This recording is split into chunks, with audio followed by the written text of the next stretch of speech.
Brit Elders, welcome to Nature of Reality Radio. It's been kind of hard to do shows for me. I did a show on New Year's Eve and a show on New Year's Day, but haven't done one since after I thought I would be back on the air regularly after going through an extremely hectic peak season with both my jobs as a package handler for both FedEx and UPS. There was getting up at 2 in the morning and not being able to take a nap and basically zonking out at 6:30, 7 o'clock at night. Was very hard on me and made it almost impossible to be able to do shows. But now I'm trying to be back with a vengeance. It's still not so easy to do shows regularly, but I'm doing what I can. And like I said in this pre-show talk with you, I will make this interview free for everybody. One of these days I'll do a pay-per-view, only the last 20 minutes of my interviews for Patreon subscribers. Not that I have any Patreon subscribers at the moment because I haven't been putting anything up there. I can't blame people for not subscribing for that reason, but hopefully that'll change in the future. Yes, and so we'll go for an hour, and I'd like you to introduce yourself, please, for those who have never heard about you. Where exactly did I see you? I'm not quite sure. Then again, a lot of my guests who I contact, I know where I heard about them, but then after a little bit of time, I seem to forget where I heard about them. But I wouldn't have asked you to be a guest on my show unless I felt you were very worthy of it. And, well, the stuff that you have on your site makes you very, very worthy of being a guest, and stuff I've talked about before, stuff that can only have more information come out, especially the UFO stuff. I'm sure that's going to have a lot of stuff, assuming the man who's president now will actually keep his word on certain things, and the whistleblowers who are coming out are being honest and everything. So, but anyway, this is about you. Please introduce yourself. Who are you? What have you experienced that causes you to do the stuff that you do? You've got the floor. And then after you introduce yourself, primary source style, we'll get into some very serious subjects regarding books and documentaries and such that you've done. And by all means, I see you actually have an affiliation with ShirleyMacLaine.com. Is that like an official website for that actress? Or yes, it is. It is. Okay, so you must know her personally. All right, then. By all means, let's get into what that's all about as well. Okay. So knock yourself out. Well, I am an investigator and I'm an author. And I've been writing since the age of 8. Now, I did my first novel then, and after I finished that, I decided I don't like to write fake things. So I totally got into investigating real things and writing from that perspective. Last year, I did 3 books. One is called Another Step Up the Mountain. It's a great story about Deanette Wells, who's an extreme adventure sports person, and the things that she's gone through, like climbing the 7 summits and being part of eco challenges around the world. I wrote another one with a friend called A Happy Move that details all the things you need to take into consideration when you move, and it has great places to put important information. And then I wrote a book that we'll get into in a bit called UFO Contact from the Pleiades, Volume 1 and Volume 2. It's the 45th anniversary edition. Our initial release of Volume 1 was 45 years ago. And I thought it was time to bring this material back to the public where we have more people like you and others that can learn what was happening with Billy Meier and his experiences with the Pleiades and some of the science that went into it, our experiences as investigators. So it's fun. I love writing, and I write for others. I ghostwrite, and I write for myself. And that's the focus of all the things I do, really. Yes, of course. And the thing, I'm sure people will instantly have their eyes pop out when they see that you have an affiliation with ShirleyMacLaine.com, and you said that is the official website for that actress, not just some fan site or something. No. So Shirley MacLaine has had UFO stuff involved with her in the past. For those that aren't familiar with that, why don't you get into what that is? I'm sure you're familiar with that, what that's all about. Sure. And what connections do you have with her? Not that I don't know. Would she be willing to come as a guest on my radio show, or is she not really? Is she strictly actress based and doesn't do radio interviews? Right now, she's just doing acting. She's got a film coming up. She's 90 years old, and she's got a film coming up this spring that she'll be working on. She just wrapped one. She's great. She and I have been friends since 1980, and we're kind of like best friends. We can argue with each other and get over it. There's no hard feelings or anything else. And we take different positions just to push ourselves sometimes. She's quite a remarkable woman. She is a question machine. We originally met when she called, and my husband Lee answered the phone, and she gave this thing about, well, I want to go over and I want to meet Billy Meier in Switzerland, and I want to know more about his contacts. And Lee said, look, I don't care who you are. I'm not running tours to Switzerland. And he hung up the phone. So she waited about 3 hours and she called back and she says, listen, I'm writing a book called Out on a Limb. And I think Meier can be a big contributor to the information I put in that book. So we talked about it. We'd just come back from 6 weeks in Switzerland. And we talked about it and we decided, okay, let's go ahead and take her over. So she spent 1 week with Meier, and she is a question machine. She had a micro cassette recorder in his face constantly, asking questions and Billy answering. And it was fun to watch and experience. They were really something together, because Billy would have answers and then Shirley would have more questions based off the answers. It just kept going and going. And since then, we've been best friends. But when she wanted to start a website, and this was back in 1999, we interviewed so many people that we thought could come in and be CEO and work with her on it and get the feeling of her into what she was doing. And at that time, we were looking at a very dynamic site. We had chat rooms. We had a radio show that she did, one that I did. And we couldn't find anybody she was happy with. So it ended up, she said, how would you like to do this? So I said, why not? I have not done that before. It'll be a learning experience. It was a learning curve from hell, learning all the technology and coding and everything that goes into a website. And we set it up and we've kept it going ever since. Today, the site is pretty static and just reflects what she's been doing, the books she's written. She's got a new book out. It reflects the movies she's done, different interviews. All of her one-woman shows are listed and with clips and things like that.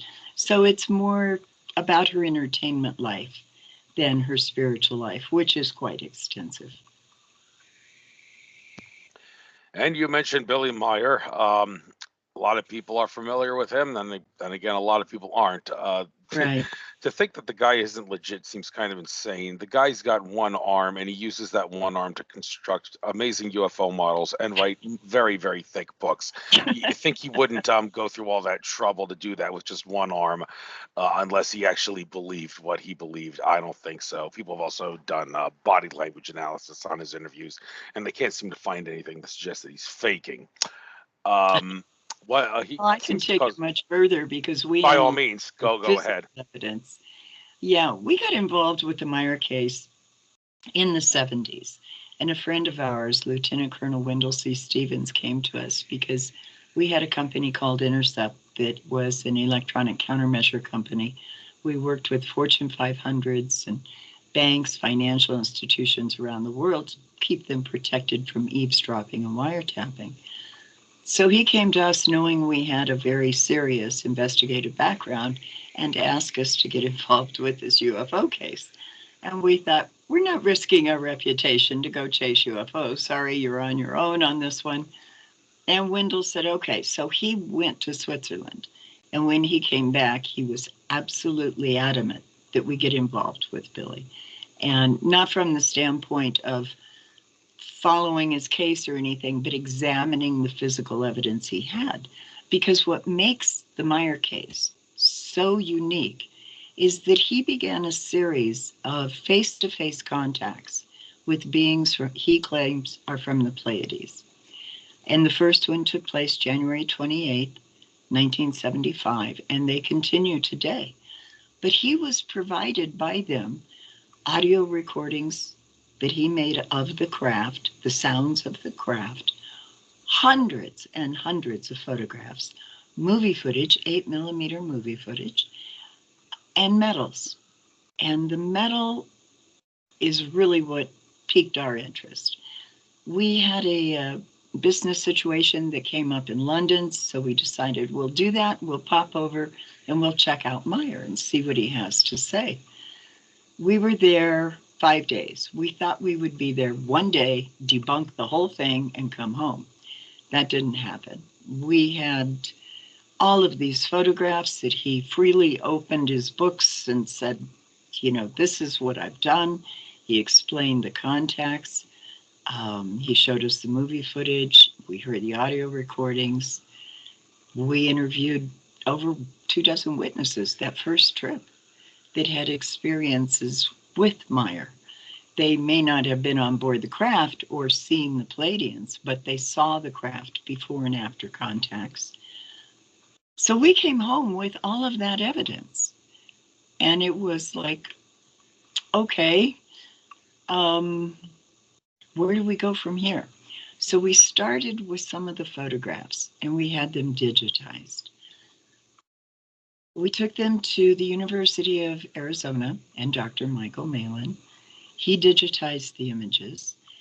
And right away, as soon as you digitized it, you could see it was not something suspended on a string, because that string would have digitized into the photograph. You would have seen that specific line coming down.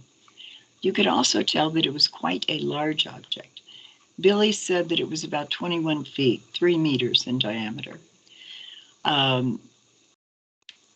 We had known objects with the unknown object, the Pleiadian, what they call beam ship, the UFO.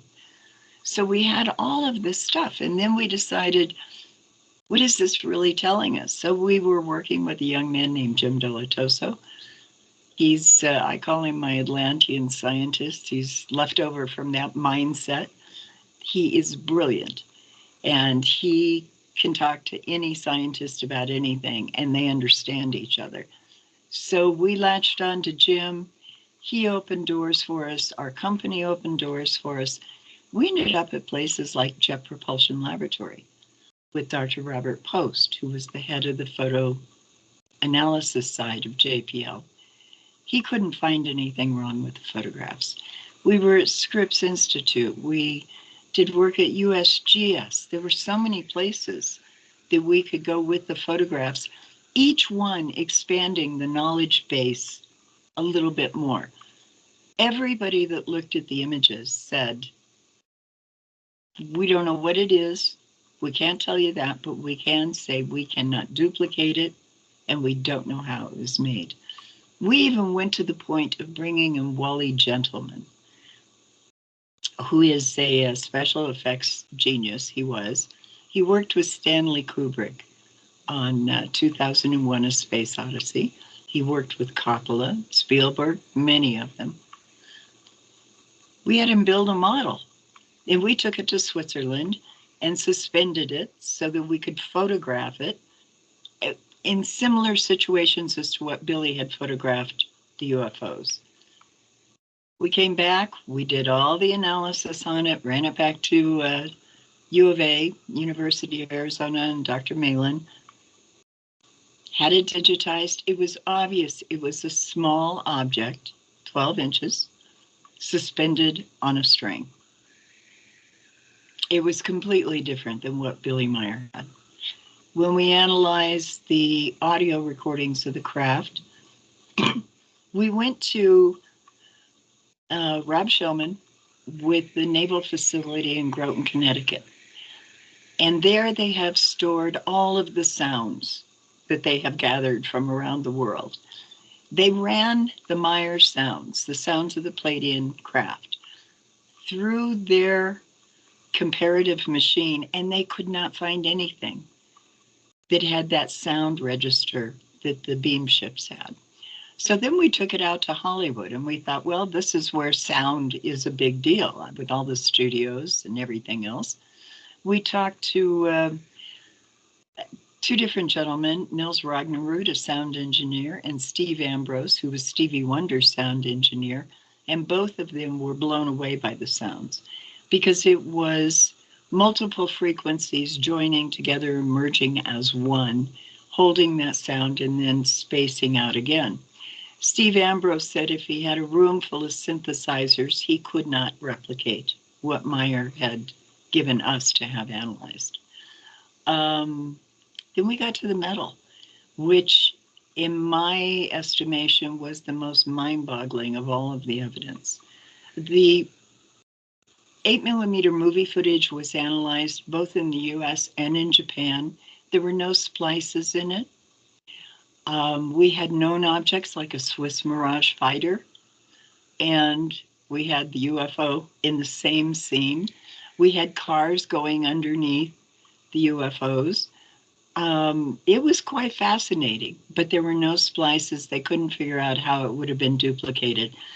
Wally Gentleman, who did the special effects for Kubrick and all of that, said it would take an army of people to create that. And we're talking about a man with a 5th grade education, one arm, as you said, the other arm was lost in a bus accident. And he didn't have the tools. And back at that time, nobody had personal computers. We didn't have Photoshop. We didn't have cameras that took video footage. So this is all old school stuff.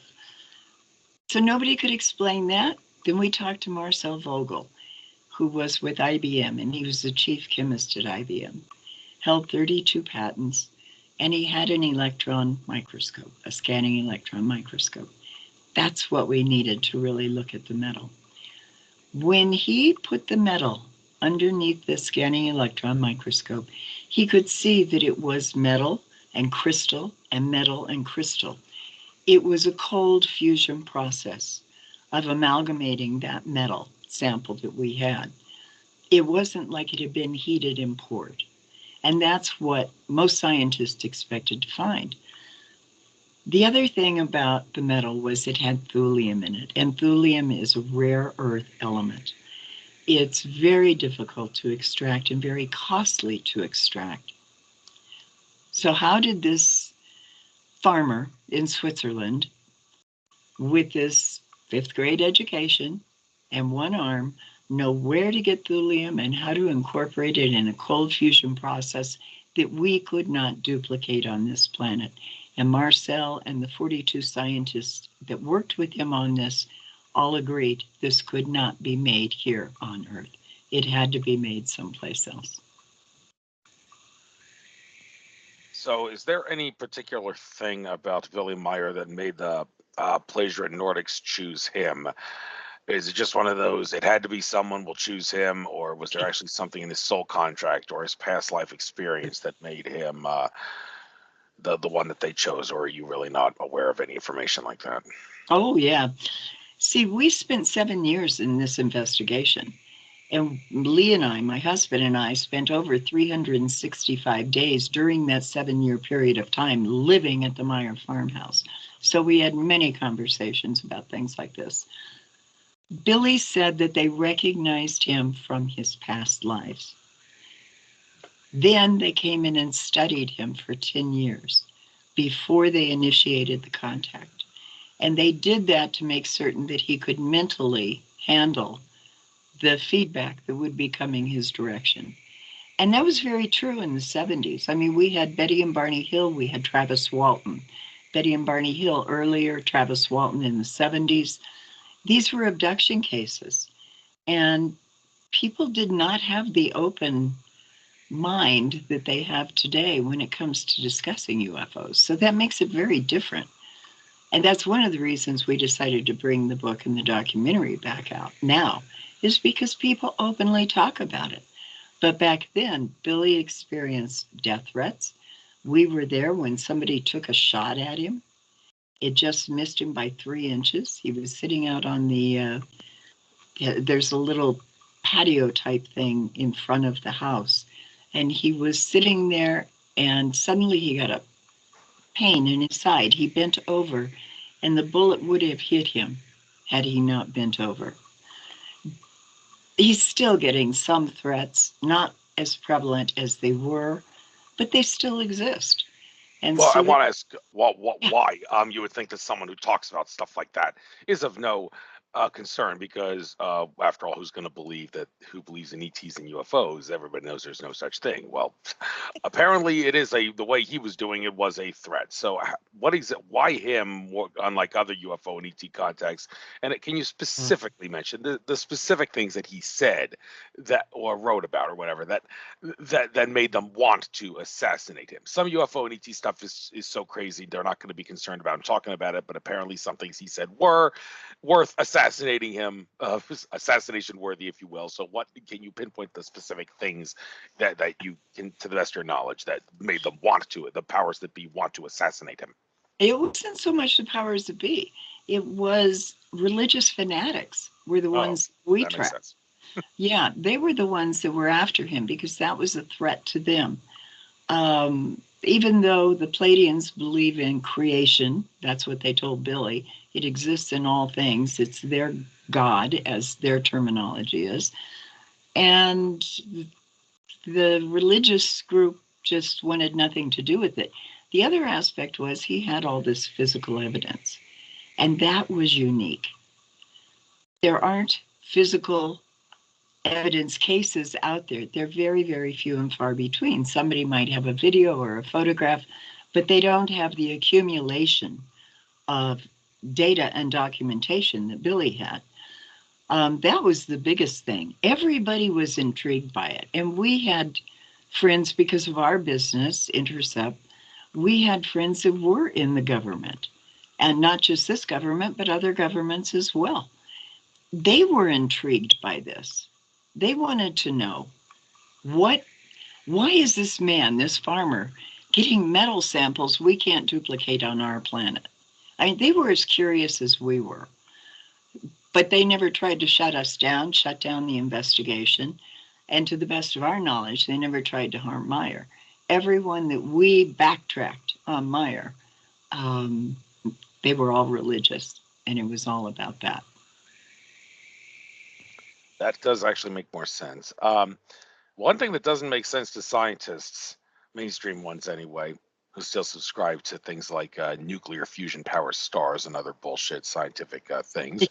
There's an electric universe out there, folks. But anyway, some have said that there's no way that these Pleiadian Nordics, whatever you want to call them.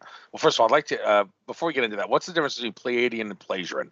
Because I thought the official name of them is Pleiadian, but because they say Pleiad, they're not really from the Pleiades star system. They're actually in that area of the sky, but it's actually a star system that's farther away. What's the truth on that? Here's what Billy told us, that they were from the star system of the Pleiades, specifically the planet Era, which rotated around Taygeta, one of the suns, the stars that you actually see at night.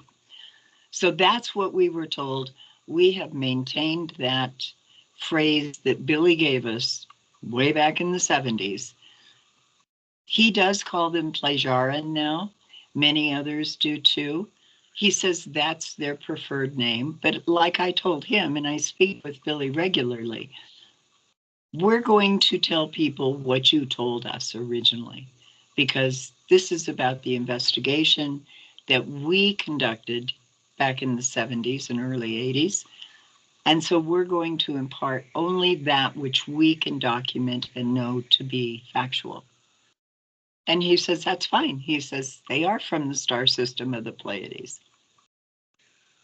Yeah, and I was saying mainstream scientists say that that's impossible because the stars within the Pleiades are not stars that would support life. But then again, they're subscribing to the idea that a planet needs to be in the Goldilocks zone to support life, which is not true. But there's something here that's really important.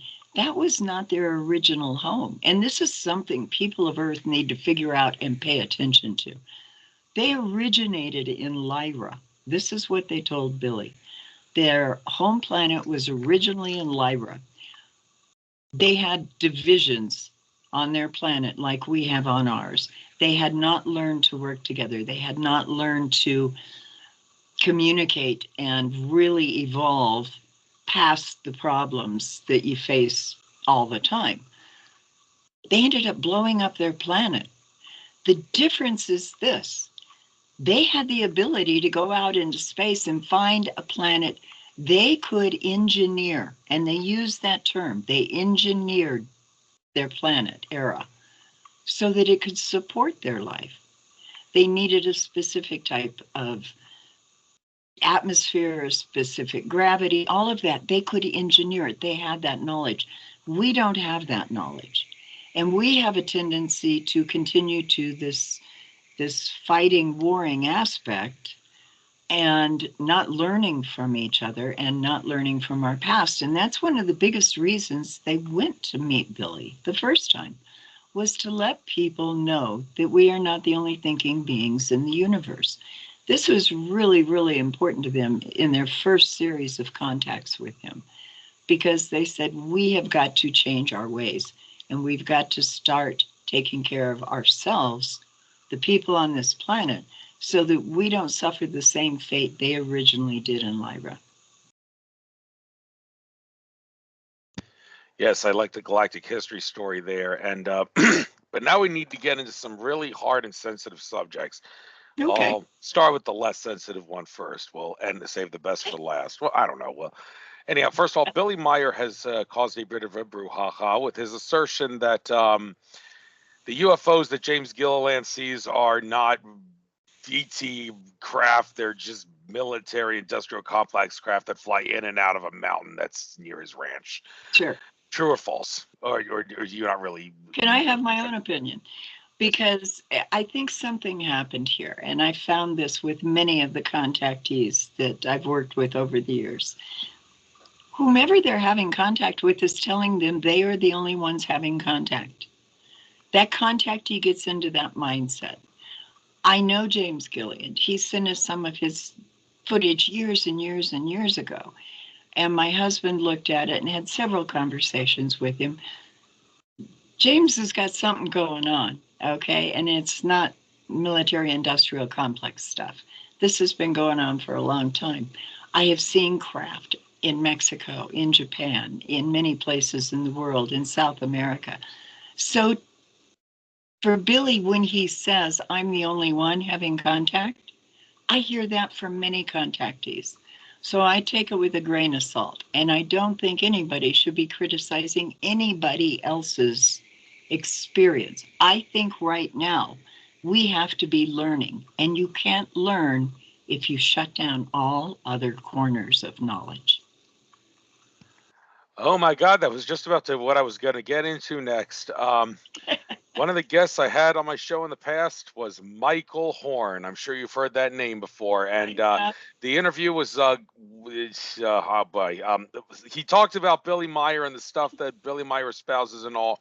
Unfortunately, the interview got as many dislikes as it got likes, because when he wasn't talking about Billy Meier, he was saying, what he basically said was, have you ever heard of Tolek, Alex Collier, Gosha, Barbara Marciniak, Sheldon Neidl? They're all frauds. They're all fakes. And if they weren't frauds, then their ET contacts would be making contact with them in the same way that the players would make face-to-face contact with Billy Meier. My God, that goes right back to what you just said about how an ET contact thinks they're the only ET contact. So, yeah. Why? Well, you kind of answered why, but why did Michael Horn feel so insistent on insisting that everyone out there except Billy Meier is a fraud?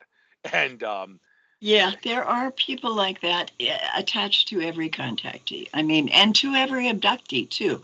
And I've come across it, and I can't speak for them. I can only voice my opinion, and that is, if we are going to learn anything, we have got to listen to everybody, because there's too much happening. I've been a party to the investigations in Mexico. This started in 91 and continue today. They've seen thousands of things down there. I've had the mayor of Atlisco, the city of 100,000, tell me, we're not worried about them being here because they would have heard us already if they were going to.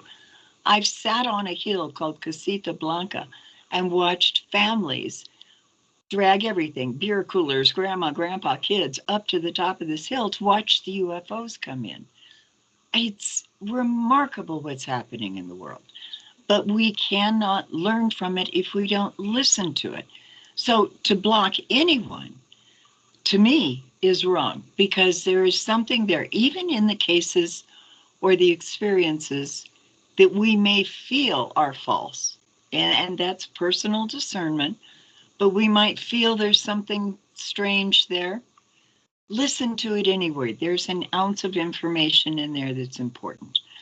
As for Michael, Michael does his thing. He is not associated with me. He was never associated with any of the investigators. Lee Elders, my husband, Tom Welch, Wendell Stevens, and myself. We were the original investigators on this case. He had nothing to do with that. He came in late. He's, what do you say? He's kind of a groupie. There's a lot of them out there.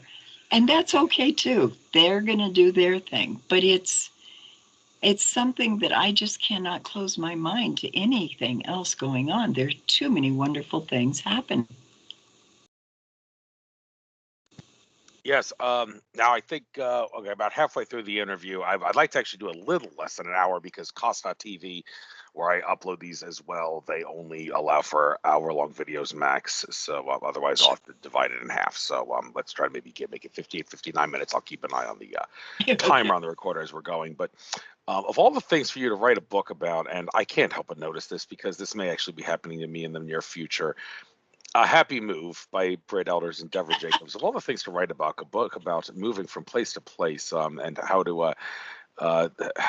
getting a happy move should be the first thing on your to-do list, whether you're moving next door or across the world, is what it writes. Now I'm in a bit of a predicament here where I'm probably going to be moving to a basement apartment. But the biggest issue I have is I have decorated the living hell out of my house with things like silver crystals, gemstones, trinkets, and things for my zodiac signs and monthly signs and all the rest of it. And moving that is going to be the biggest pain in the ass. Probably the biggest pain in the ass is the fact that on my altar behind me, I don't know if you can see it on my camera, the middle row has all the crystals on it, and beneath every single one of those crystals is a little post-it note that identifies the crystals. Trying to move that without separating it from the crystals on the post-it notes to make sure I can identify the crystal. I think I'm gonna have to get myself one of those medication boxes where people store their pills and put crystals in Either those. that or a little plastic snack bag that you can put your note and your crystal in and seal it up and lay it into the bottom of a box or something that you can have it in the exact same arrangement you want. Mm-hmm. Okay, so why out of all things a happy book like this? It seems so like a book you can't specifically pinpoint anyone specific because everybody's got a different moving style. Everybody's got a different thing that things they need to move around. Some people have virtually nothing to move. Some people have houses like mine that have been decorated top to bottom. So I get it. Well, the funny thing is Deborah has moved like 29 times, and I have not moved during that whole period that she's been moving across the country and into South Korea. And it's just remarkable what she's done. So I was the writer on that when she was the mover. And what we've done is everybody, no matter how big your place is that you're moving to or from, you're going to have to go through the same things. Like you need to know all your doctors. You need to know who your next power people are going to be, your utilities, all of that. There's places to list all of that. There's important contact information where you can list all of that, have it with you. It talks about how to pack so that things don't get broken. Because with all of her moves, she has learned how to pack something and pack it so it doesn't break. We go into checking out neighborhoods for people that have to relocate for work and things like that.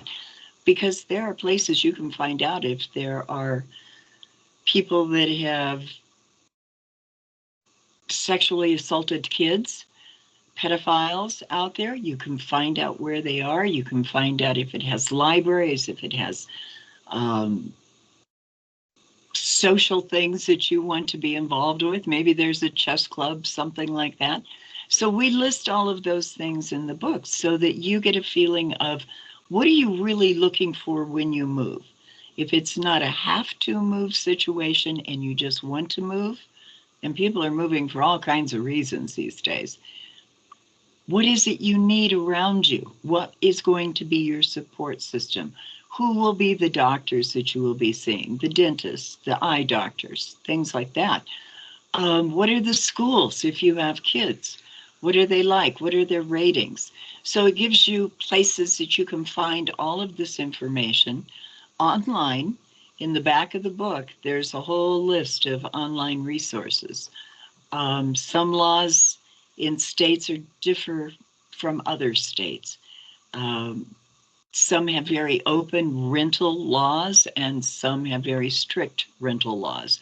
All of this is in the book so that people that move will have an opportunity to know what they're getting into when they're changing locations, whether it's, just across the state or all the way across the country or out of the country. And we have a lot of information for families in the military that are moving around a lot too. Thank you. Another book. It seems like you're the sub-author with this book, Diana Wells, or whatever her name is pronounced, with Brit Elders. It says yes. Dianet. Another step up the mountain climbing, something I'm sure everybody envisions doing, but not everybody has the aptitude and the spunk and the guts to climb a mountain. But this person, Dianet, climbed the highest continents, highest peaks on each continent, including Antarctica, by the way. Yes. Yeah, okay. How about that? How'd you get there? Because I thought you can really get to Antarctica unless you're a... They flew in and they hiked it. She's got pictures in the book of this. She is a remarkable woman. And there's such a poignant story behind it because she got into mountain climbing. This was great. She always wanted to climb Mount Whitney. She finally did, and that started it.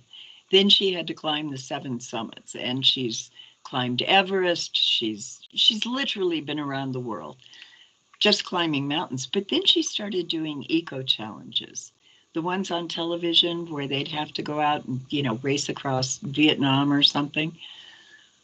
That she did too. And she's done 3 or 4 of them. But it's amazing. And all of this experiences she's had, and she's imparting the emotions and the feeling that she had while she was going through these things and telling the reader what she was experiencing while she was climbing Everest, hanging by a rope that she didn't know if it was clipped in or not. It's an exciting story. And I was the ghostwriter on it.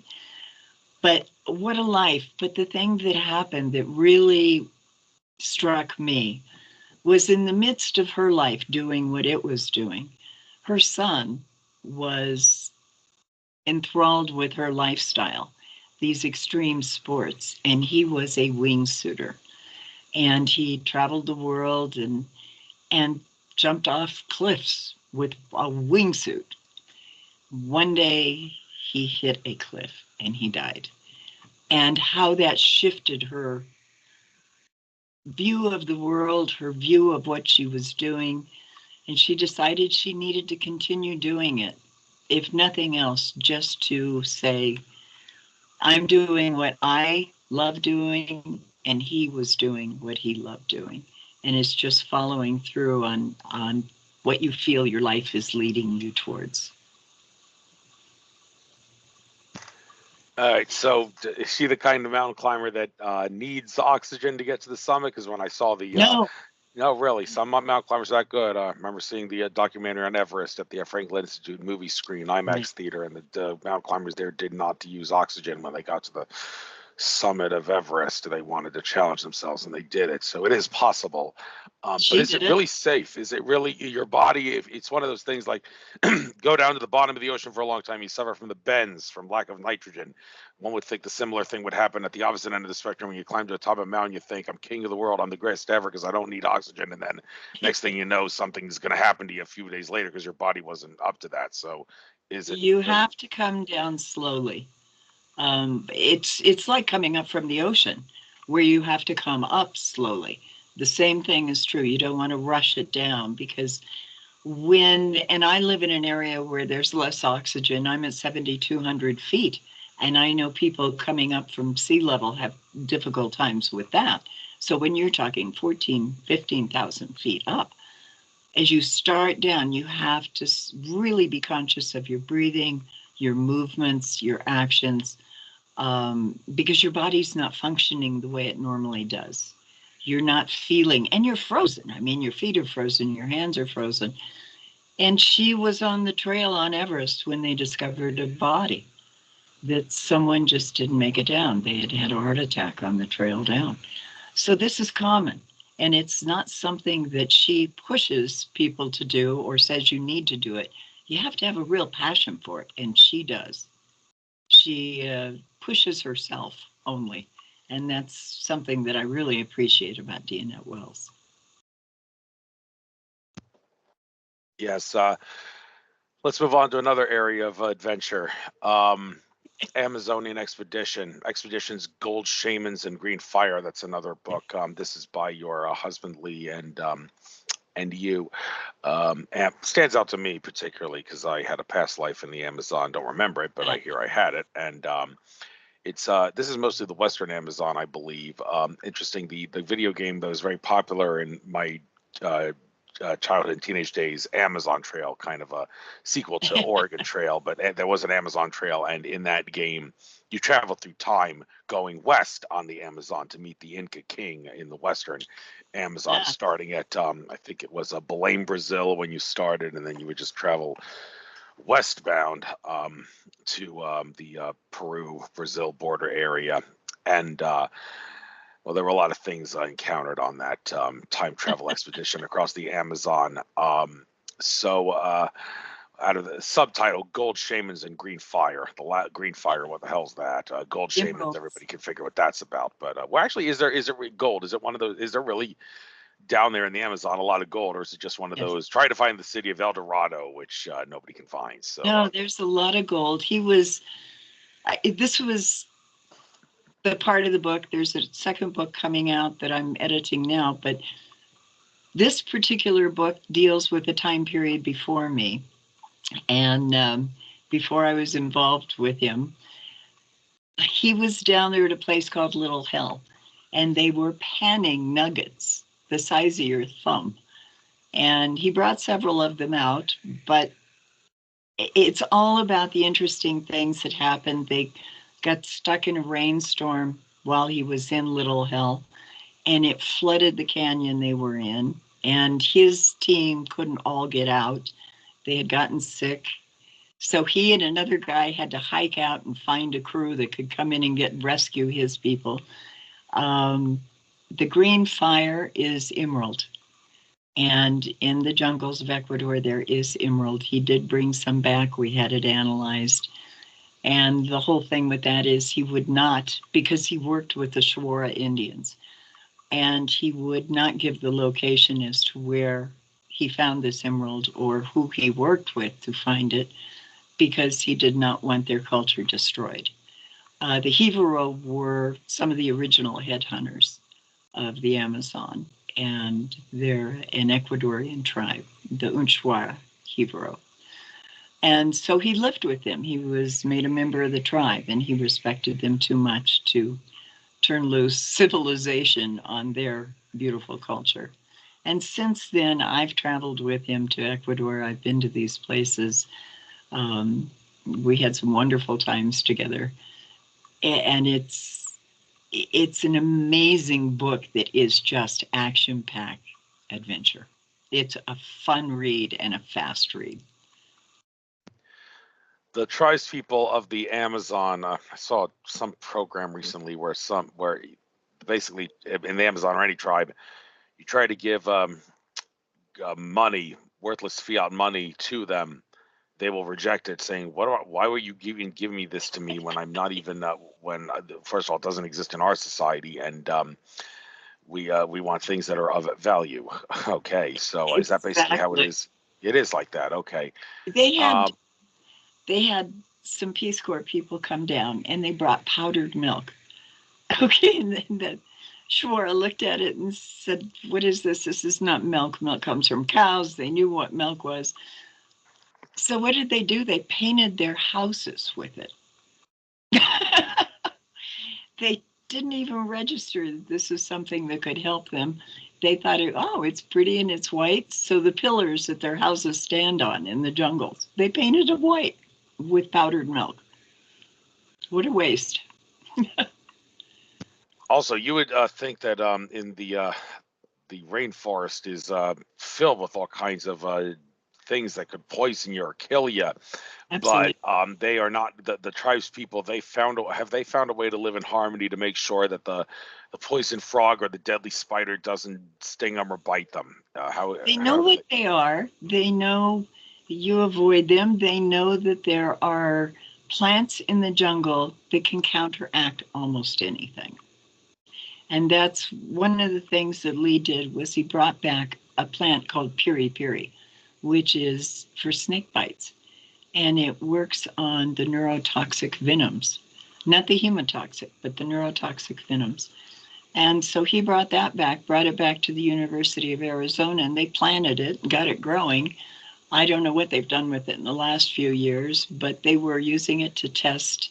There's a snake farm up in the Dakotas, and they were testing the piri piri on snake bite and what the effect was with the venom and things like that. It was quite interesting. So he brought different things back, but when they break an arm, they have an herb that they literally wrap around that broken bone that helps it heal faster. Um, until maybe the last 20, 30 years, they weren't dying from things like we die from, diabetes and things like that, heart issues. Most of in fact, the shaman that he worked with, Antonio Necta, was well into his late 90s when he passed and was doing fine, had his third family going. His first two wives had passed and he had married another one. So it's a whole different reality down there. It's so wonderful and beautiful. It is fading because our form of civilization has encroached on them tremendously. Yeah, there's another thing here. We live in a mystical realm of ayahuasca-induced visions, where the ethereal world is encased within our third-dimensional reality. I had a chance to do ayahuasca 3 times. First time was a disaster. I didn't do the daíta, and I didn't prepare at all. This Wow. was one of those things. I thought, at the very least, it'll just cure me by making me barf and shit. So, well, I did. It cured me, but it didn't. I didn't have any visions. And then I thought, okay, next time I do this, I'm going to make sure I take it seriously and do that daíta, and I did, and it was a pretty mystical experience to say the least. Probably the craziest thing about ayahuasca is that nobody seems to know how they well, I say nobody knows, but how exactly did they find out the recipe for it to know that they had to mix the DMT plant with the MAOI containing vine? Who could have given them recipe for? Actually, I think I have the answer. It's right here. This is Mapacho tobacco, which some people have. I'm not smoking any of it now during the show. I don't really need to, but because I took a caffeine pill, don't really need to keep myself awake, and I think everything's purified right now. But the point is, they say it has been said by some, they meaning the people who are experts in this, it was this plant that gave us the recipe. The spirit of Mapacho gave us the recipe for ayahuasca. Well, exactly how did that happen? I mean, I smoke this stuff regularly, and I don't ever have any visions of how to create Yeah. ayahuasca when I'm smoking it. So, exactly, did the plant actually talk to them without them smoking it, or what? Do you have anything to say about how they discovered the recipe for ayahuasca and how Mapacho tobacco played a role in that? Yeah, with Antonio, he explained to us because with the Shawara, it's part of their manhood ritual for tribal things. They go to the sacred waterfall, they partake of ayahuasca, and then if the jaguar appears and you can touch the jaguar, you become a man. And that jaguar gifts you with the knowledge of the things you're supposed to do as you age. Um, they say that ayahuasca in its purest form, and there is a family down there that farms the ayahuasca and has forever for the Shawara. But they say that if you take ayahuasca in its purest form, straight from the root of the plant and the stalk of the plant, it has to be prepared in an earthen pot. That's how it's boiled. It's current day, and I'd say the last 20 years, people hearing about ayahuasca and all of that, then they start making the additives to make the visions more profound. That's what the Shura say. because the Shwara take ayahuasca separately by itself, but only in ritual and ceremony. So they are mentally, emotionally, and spiritually geared towards what they are trying to achieve by utilizing the ayahuasca. In Lee's ceremony, where he became a member of the tribe and he was given blowguns and spears and a jaguar skin, that's what they had him do. He prepared for a solid week before he went to the waterfall and took the ayahuasca. And that's the only time he took it. He had the communication with the jaguar. He felt comfortable with that. And we brought ayahuasca back at that point so that he could find different scientists to analyze it to see if there were differences in what's coming out of, say, Peru, which is a different form of ayahuasca. The Spaniards called it the vine of death, the rope of death, because if it wasn't prepared properly, it killed you. And that's something that I think, as we sort of get into hallucinogenics and what that can do for you spiritually, emotionally, mentally, I think we really have to be very cautious of that, that there are different types and different forms, and what you do with it and the intent and purpose that you are seeking makes a huge difference in how it reacts in the physical body.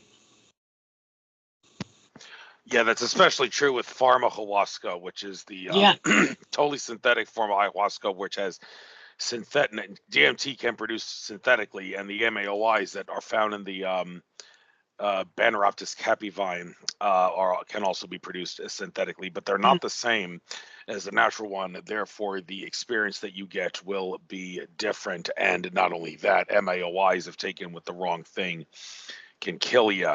The MAOIs in the vine are not as deadly if taken with the wrong thing, if you will. Then, and also the MAOIs in Mapacho tobacco, all tobacco, especially Mapacho, has very high MAOI content, and but it's not an MAOI that's going to end up killing you if you take it with the wrong substance. So it does. Well, see, the Spaniards used to take. They had what they called a cocoa pot, and it was a copper pot. And they would try to steep the ayahuasca in that pot, and they drink it and it'd kill them. Because the ayahuasca from that particular area of Ecuador that the Shwara use cannot touch anything metal. It has to be either earthenware or it has to be wood. Cannot be metal at all. It will kill you. It'll make you really sick if it doesn't kill you. Yes, but be careful with that. All right, we got about 4 or 5 minutes. So why don't we, I guess, aside from asking you to get on anything you like here, if there's any UFO stuff that you can talk about, and ET stuff that you can talk about that regarding what you see for the future of humanity, this is something we talk about all often on my show and other shows. David Wilcock has been going nuts recently with his talks about how 2025 is going to be the year the ETs contact us. Although how they contact us, I don't think he's really going to get into that much, other than all my sources say 2025 is the year, except for Lou Elizondo, the UFO whistleblower, who says 2027. But anyhow, and also, is the man who just became the next Grover Cleveland by serving a second non-consecutive term as president actually going to do anything? He said he would expose the JFK files in his first term, and he did squat regarding that. Was he threatened? We don't know. Although interestingly, he's they signed some sort. I believe he did sign some sort of executive order about the JFK thing, and it's interesting that shortly before then there was some tape or something that came out that's saying that LBJ played a role in the assassination of JFK. So was that fake? I don't know, but the timing was interesting. So is the man who just became the next Grover Cleveland going to actually do what he wants to do, if he truly wants to be a good president? And I do believe he wants to be a good president. He's just compromised to some degree by forces. Is he going to do it? What is there anything about 2025 being the magic year, and what's going to be revealed? I don't know that 2025 is the year. I think right now there are more and more contacts taking place, just from people that I'm talking to in the world that are having unusual experiences, both visually seeing things or having an experience that they can't explain. I think there's some input happening now from many different off-world civilizations. Whether we choose to recognize it or not is up to us, but I think it's happening, and I think it is some of the input behind opening our brains up a little bit so that we can at least be curious enough to discuss this. I am not going to say that it's going to happen in a certain year or not. Yes, I do think more and more files will come out under Trump. I do. Only because so many of the people around him are so curious about this. And I think that in itself will push forward some things. But you and I both know the military isn't going to open everything they've got.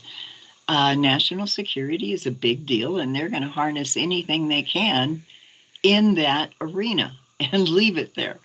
But I think there are things that need to come out. And I am such a huge proponent of everybody needs to be able to learn, and you can't learn if you're squishing the truth.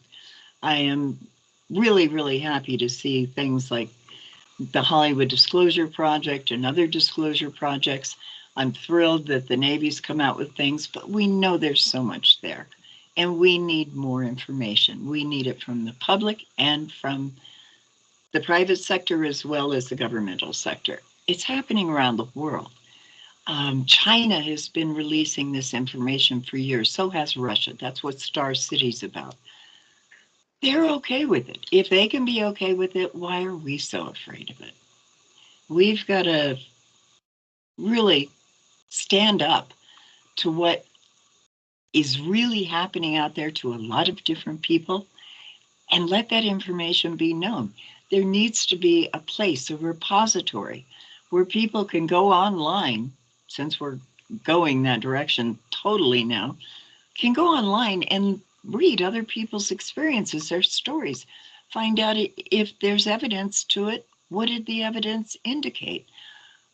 We need to be able to find out what's happening around the world, not just in one tiny location or via one plane that the Navy put out and took a video of a TikTok, or another whistleblower that was just out that said he retrieved an egg-shaped object.